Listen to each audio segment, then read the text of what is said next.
Formula 1 car race కేసులో కేటీఆర్ను A1గా చేర్చుతూ ACB FIR నమోదు చేసింది. గవర్నర్ అనుమతి కూడా రావడంతో కేటీఆర్ను A1గా నమోదు చేస్తూ కేసు నమోదు చేశారు. 46 కోట్ల రూపాయల విదేశీ కరెన్సీని చెల్లించారు. ఆర్బీఐ అనుమతులు లేకుండా దీంట్లో పెద్ద ఎత్తున అవకతవకలు జరిగాయంటూ కేసు నమోదు చేశారు. A1గా కేటీఆర్, A2గా ఐఏఎస్ అరవింద్ కుమార్, A3గా హెచ్ఎండిఏ చీఫ్ ఇంజనీర్ పై కేసు నమోదు చేశారు.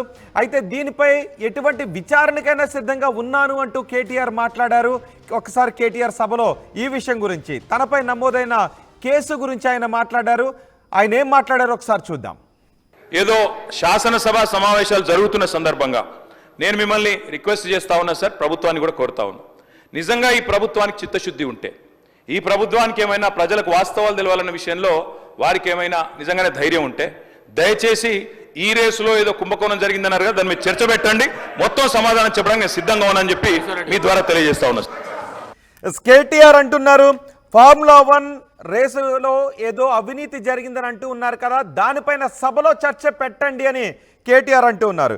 ఫార్ములా 1 రేసు కేసులో కేటీఆర్ను A1గా చేర్చుతూ ఏసీబీ ఎఫ్ఐఆర్ నమోదు చేసింది. 4 రోజులుగా గవర్నర్ అనుమతి కోరగా ఇప్పుడు అనుమతి లభించడంతో ఏసీబీ మాజీ మంత్రిపై కేసు నమోదు చేసింది. అయితే దీనిపై సభలో చర్చ పెట్టండి అని కేటీఆర్ అంటూ ఉన్నారు. ఈరోజు 2 కీలక పరిణామాలు చోటు చేసుకున్నాయి. ఓఆర్ఆర్ టెండర్ల విషయంలో సిట్ వేశారు. రెండోది కేటీఆర్ పై ఎఫ్ఐఆర్ నమోదైంది. A1గా చేర్చుతూ కేటీఆర్ని A1గా చేస్తూ ఎఫ్ఐఆర్ కూడా నమోదు చేశారు. ఇది రాజకీయంగా వేడి పుట్టిస్తోంది. 2 కీలక పరిణామాలు కూడా.